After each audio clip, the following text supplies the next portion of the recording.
Le terroriste s'est engagé sur cette piste cyclable et a fauché tous les vélos qu'il a croisés, à pleine vitesse. Les premiers témoins filment, avec leur téléphone portable, des corps, le long de cette voie, réservée aux cyclistes et aux piétons. J'ai vu des corps par terre et alors que je regardais s'il y avait d'autres victimes, c'est là que j'ai entendu les coups de feu, 9 ou 10 tirs.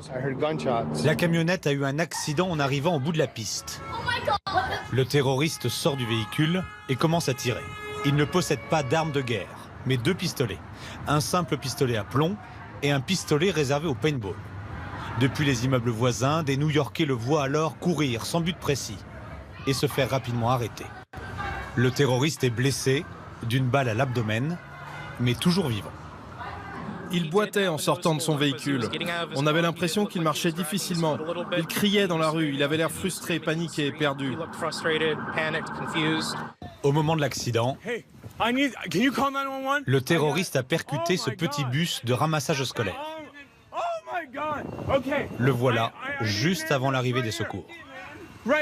L'attaque a eu lieu peu après 15 heures dans le sud de Manhattan, le quartier des affaires et des touristes. La camionnette s'engouffre sur la piste cyclable qui longe le fleuve l'Hudson. Le terroriste cherche à percuter les cyclistes et les piétons sur plus d'1 kilomètre. Au bout de la piste, il percute le bus scolaire, sort de sa camionnette et est interpellé juste à côté. Il se trouve alors à 500 mètres de Ground Zero, l'emplacement des 2 tours du World Trade Center. Il a tué 8 personnes, 2 Américains et des touristes. 5 Argentins qui faisaient partie de ce groupe d'anciens camarades d'école qui fêtaient les 30 ans de leur diplôme. Et une femme belge, sa ville natale, lui rendait hommage aujourd'hui. On dénombre également 12 blessés, dont 4 grièvement. Dès 17h30, le maire de New York parle déjà d'un acte de terrorisme. Quand au même moment, Donald Trump évoque lui un homme très malade et déséquilibré.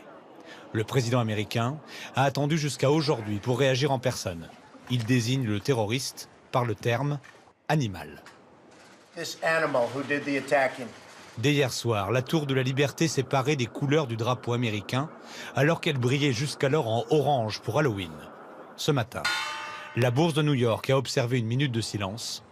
Ces traders ne se trouvent qu'à 1 kilomètre des lieux de l'attaque.